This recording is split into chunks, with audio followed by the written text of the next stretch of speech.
Good morning and welcome to Living Local 15. I'm your host, Jessica Williams. It's time to rise, shine, and be great. And we have a wonderful show for you today. First up, we head to the Fort Wayne Police Department. That's right, I'm taking you inside of the Police Academy to learn about their recruitment, training, and tour their facility. Then the Hoosier Lottery joins me to share how they are more than just the lotto. They actually contribute over $60 million to the teachers' retirement fund and the local police and firefighters' pension. That and more happening now. Fashion, food, and fun. You're watching Living Local 15 with your host, Jessica Williams.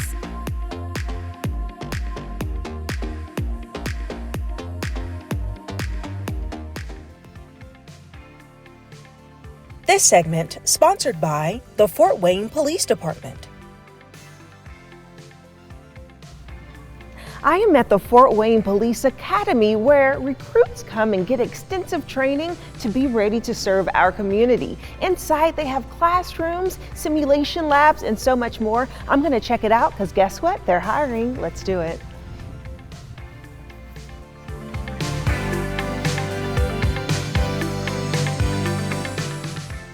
Joining me now is Officer Douglas Weaver, who is a recruiter here for the Fort Wayne Police Department. Hello. Hi. How are you? I'm good, thank you. Good. Okay, so spring is here and you all are in a really busy recruitment season right now, right? We are. Yes. Okay, so before we get into your recruitment efforts, let's talk about the Fort Wayne Police Department. Give me a little history about it. So the Fort Wayne Police Department is one of the largest departments in the state of Indiana. Founded in 1829, we're currently budgeted for 500 officers, and we are right at our budgeted total. So while recruiting and retention remains a difficult task, we're staying on task. Yeah. And each year we try to continue to make sure we maintain that level so we can provide the service that the community expects. Right. I mean, you talk about retention. You've been here for 19 years. Yes. Congratulations. Thank you. That is so awesome. I know you have held many different roles, and now you are a recruiter, which is great because you can really speak to what this job is about. Yes. Yeah. Yeah. So give me a little bit of information about your recruiting efforts right now. Right, so we've continued to try to evolve the recruiting process. It started a few years ago when the recruiting team was implemented. So while I might be the full-time recruiter for the department, we have a recruitment team that goes to various events in the community. Okay. Part of that is that outreach and trying to tell people what we do, what they can expect when they start a job in law enforcement. What that career can look like over time for them, and then also creating new programs to educate the public on what we do and also get them more involved in our recruiting efforts so that they see the impact we have and that they also feel like they are participating in that effort to be a reflection of a community we serve. Yeah, I love that. They can really get involved and learn what it takes before signing up. Yes. And so right now you all are in your recruitment period. I know it's already started. When does it end? Yeah, so it's ending soon. May 31st is the final date to apply for 2024. So our big push right now is for people to understand, talk to us, call us, communicate with us so we can answer those questions, because everybody's a little apprehensive when starting something new. Right. But we don't want them to miss their chance for 2024 because if they do, it's a long wait before the next process begins. Right, absolutely. Got to hop on it Yes. now. And so is this recruitment effort right now for actual officers that are patrol officers, or is this also a combination of administrative officers? We purely handle recruiting for just patrol officer positions, so everybody that applies through this process is to be a patrol officer and serve the community. Okay, and so big question, what does it take to be an officer? What do you guys look for and who should sign up? Right, so one of the big things is you got to have a desire to serve, a desire to make a positive change in somebody's life. If you have that desire, that calling, then you're probably a candidate that should consider applying with us. So then we dive a little further into, you've got to be between the ages of 21 and 39. Okay, you have to have a high school diploma or the equivalent. No felonies. You have to have a current valid driver's license. And once we meet those basic requirements, when they text in, I communicate with them a little more. We have a pre-employment testing process, which is extremely long, and a lot of people don't know that. Just applying doesn't mean you start an interview the next week. Right. You apply, and then we have a pre-employment testing process, and that testing process takes place from July through December. Okay. So candidates won't be selected until they've passed all of that and meet those requirements that we have in place. and from there they could potentially move on to our academy at the beginning of the following year. Wow. Yeah. I mean, listen, you all protect and you serve, so the vetting process has to be intense. It is. Yes, which is great. And speaking of academy, we're standing here in your beautiful academy facility. So tell me about what goes on here. Yeah, so being one of the largest departments in the state, we have a lot of opportunities for people that apply with us, and that's something we try to reiterate, and also what we try to educate the public on. So we have a classroom setting right now where last year's applicants are now in our academy process, getting a class today. We have an indoor range that is far superior than most out there. It's one of those capabilities that we have. An indoor range at that, 16 lanes, the ability to bring in vehicles, rifle training, shotgun training, handgun training can all take place. We have a mat room for defensive tactics training, gym for our officers to utilize, simunitions room. A lot of training can take place here that we do over the course of that 23-week academy. Yeah, and as people think about and consider taking on a new job, perhaps becoming a police officer, they weigh out their odds a bit. So what would you say were the top benefits in being a police officer here? Pay here is very good and it's competitive, but what we really try to advertise is that we have a number of benefits that get added onto that pay, so we don't ever like to look at just the base pay itself. So we have education bonuses for those that have pursued college and got a degree, up to $1,900 a year. We have a veteran bonus that gets applied for qualifying veterans. There's shift bonuses, right? Everybody that is hired as a patrol officer begins a career that we hope they accomplish at 20 years where they get vested in their pension.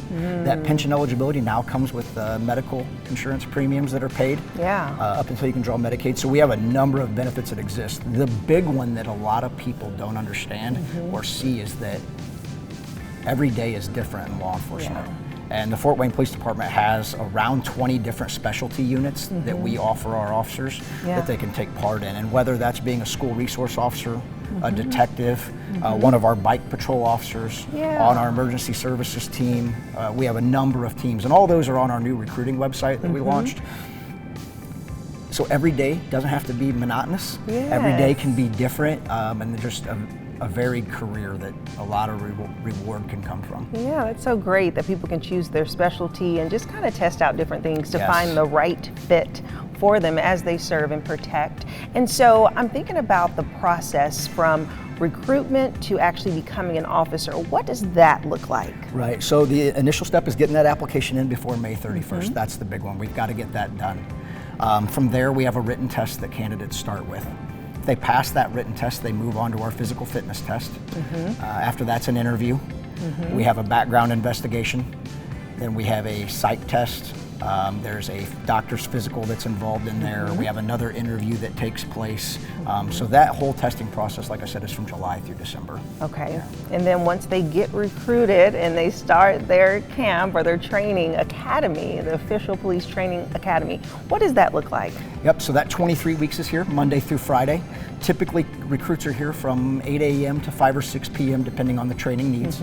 They are paid while they attend.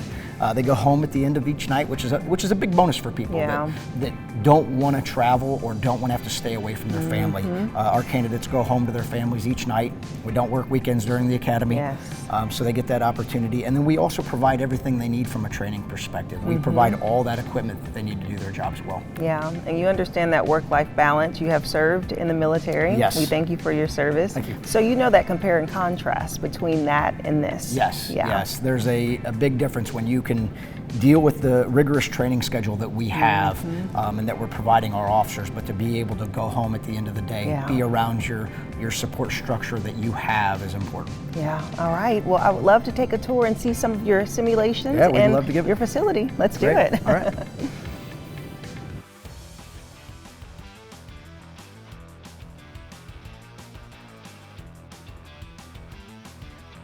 Okay, Officer Weaver, we are now in your shooting range, which is so nice, large, and very clean. Yes, we try to keep it clean and professional. Yes, okay, so tell me about this facility and why having a shooting range is so important here. So our recruits will spend a lot of their time during the academy in this range. Officers do carry firearms, so it's important that we're extremely proficient in the use of them. Our indoor range here is 16 lanes. Actually allows us the ability to shoot rifles, shotguns, handguns. Oh, wow. So our officers get all the training for the equipment that they're provided. We have the ability to bring vehicles in as well. So even after the academy, what we'll do is we'll continue to utilize this. We have state mandated training hours that have to be achieved. We get those, and then we also open this up to our officers to come in and train periodically on their own so that they can maintain that outside of the state's mandated hours, but also so they can continue to brush up on their skills to make sure they're proficient in it, and we provide the ammunition for that as well. Oh, that's awesome. And I'm sure that process of just learning how to use a gun is quite complicated.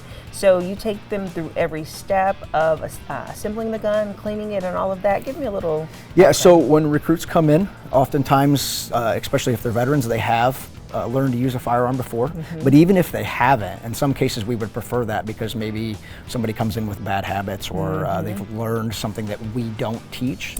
So even if they don't feel comfortable, if somebody's like, I don't want to apply because I don't feel comfortable handling a firearm or I've never shot, that's okay.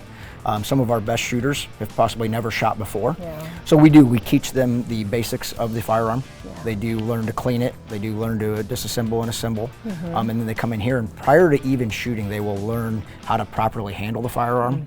They will do a lot of dry fire exercises to learn how to utilize their sights properly. And all that's done in here so that they get accustomed to not only the range itself, but what their target environment's going to look like here. And then we can increase that level of training as they advance through the academy until they start doing that live fire training and then the reloading drills that take place. And we've got a staff here that continues to provide excellent training for them so that they leave here comfortable with their abilities and also meeting the guidelines and the mandates that we have. Yeah, it's a really nice facility. Let's look at the simulation lab. Sure.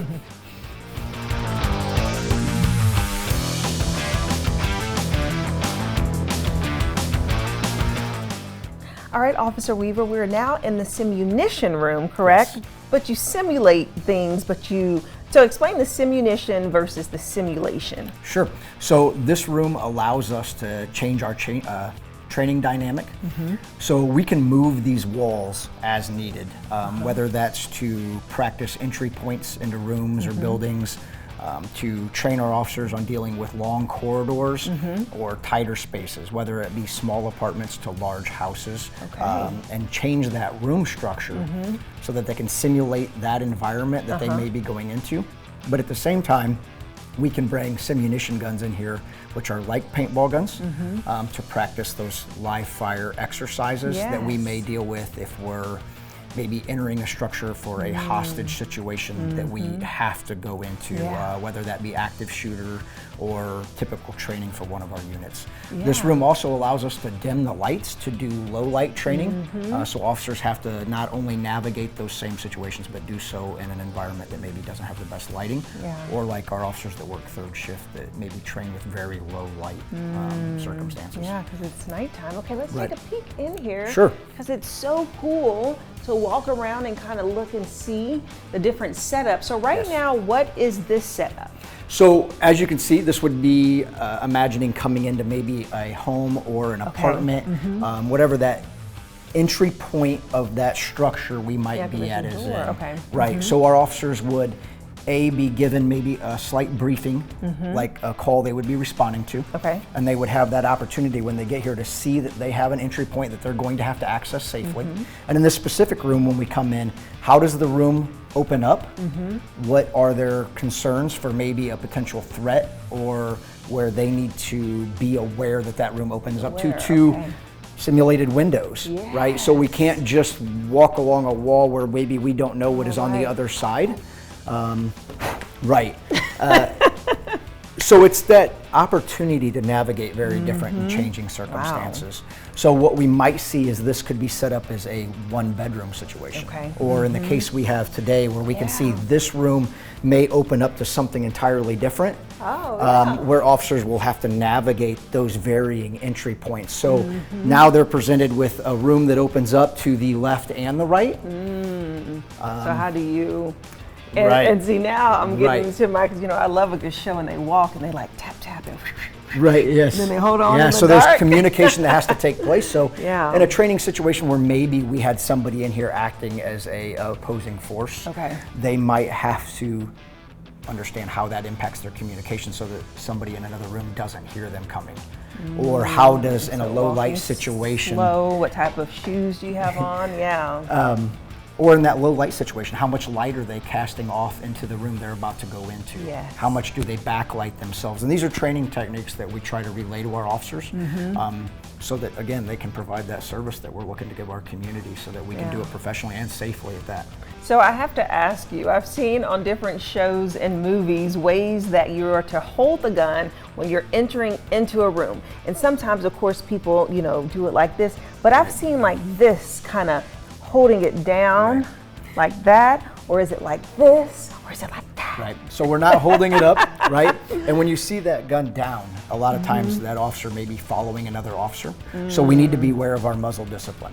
So what we don't want to do is, if we're following another officer through that entry point, is have our firearm pointed at their back or at another officer as we go through there. So those tactics will change as we enter and open up into the room to where they are identifying possible threats inside. So yeah, it's all part of that muscle discipline and those safety that they're taught in the range, and then we carry that same training over into a room like this, and then advance that training and that skill set. And do it, okay, I'm gonna follow you, lead us in. All right, so we're gonna go this way and see how this opens up, and whether this room opens up into, say, a closet space, or into an entirely another room, in conjunction with maybe a closet space, or in the case we have back here, we have 2 entry points into a room. So those are just varying tactics of what happens if we have a room like this and officers have to enter on each side, knowing that they very well might come out together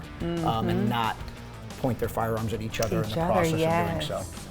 Yeah. So a lot of varying tactics that we can utilize this room for, and again, one of those luxuries that we have at the Fort Wayne Police Department that we can give our officers in terms of training opportunities. Yeah, there's so much that you have to offer here, which is so great. So if someone is interested in learning more about becoming a police officer, your recruiting efforts, where can they go? The first step for them would be joinfwpd.org. That's our recruiting career site. All the information they need is on that site, and we even have a step-by-step breakdown of our recruiting process that starts with step 1, which is texting us, and then it will lead them through each step of the testing process so that they get an idea of what to expect, while also being walked through it by a recruiter when they text in. All right, perfect. Thank you so much, Officer Weaver, for this information and for the tour. Yes, it's been gladly. fun. Thank you. And if you would like more information about joining the Fort Wayne Police Department, we'll have their website listed below, and I'll see you after the break. This segment sponsored by the Fort Wayne Police Department. Living Local 15, proudly driven by the Kelly Automotive Group.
This segment sponsored by the Hoosier Lottery.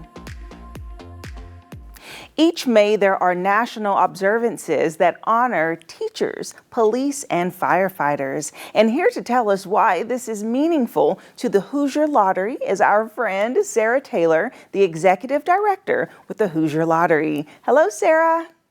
Hello, Good so morning. good to see you again. You too. Welcome back. So, Sarah, why is May such a special month for the Hoosier Lottery? Well, as you said, there are national observances that honor teachers, police, and firefighters. So it's natural for the Hoosier Lottery to join in celebrating these groups because they each benefit from Hoosier Lottery proceeds. Okay, so each of these organizations, so whether it's police, firefighters, and teachers, they all benefit from this lottery. That's correct. Giving back to good causes is all part of the Hoosier Lottery's commitment to helping build a stronger, safer, smarter Indiana. And Yeah. every year, the Hoosier Lottery contributes $30 million to the Teachers Retirement Fund and another $30 million to local police and firefighter pensions. It's an honor to support these Hoosier heroes during their retirement. Yes, I bet. That's so special. And so, can you tell me just a bit more about how the actual Hoosier Lottery contributes to the state of Indiana? Oh, I'd love to. So we're very proud of the $7 billion the Hoosier Lottery has generated for the state of Indiana since 1989. Besides supporting the local police and firefighter pensions and the Teachers Retirement Fund, we also contribute to the Lottery Surplus Fund. Okay, so what exactly is the Lottery Surplus Fund and how is that money used?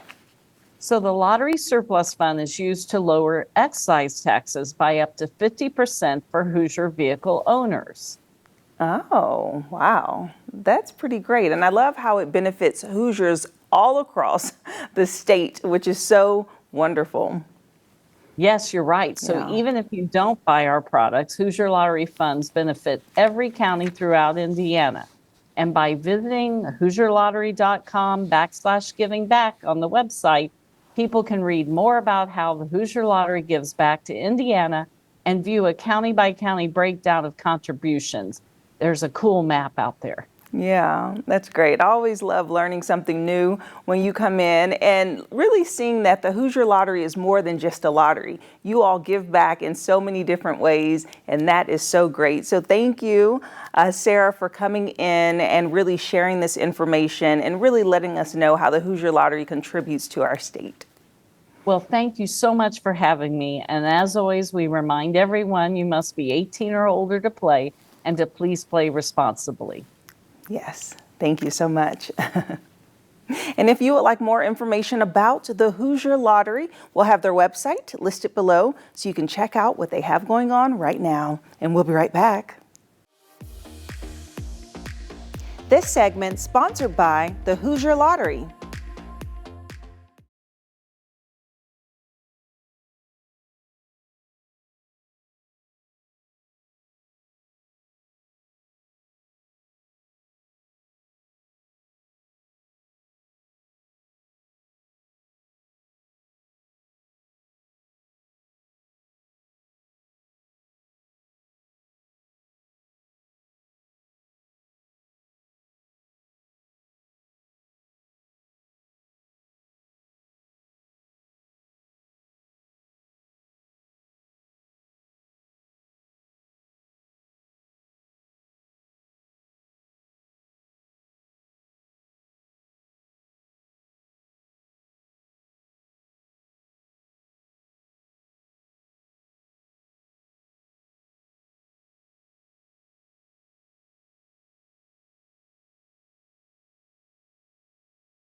Well, that's our show for today. Thank you so much for tuning in. And remember, you can always rewatch episodes and segments of Living Local 15 by going to WANE.com, downloading the WANE app, and also checking us out on YouTube. And I'll leave you with this. It's never too late to live your best life, so start living it today. And I look forward to seeing you here tomorrow. Bye-bye.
content segments during today's Living Local 15 were paid for by these sponsors.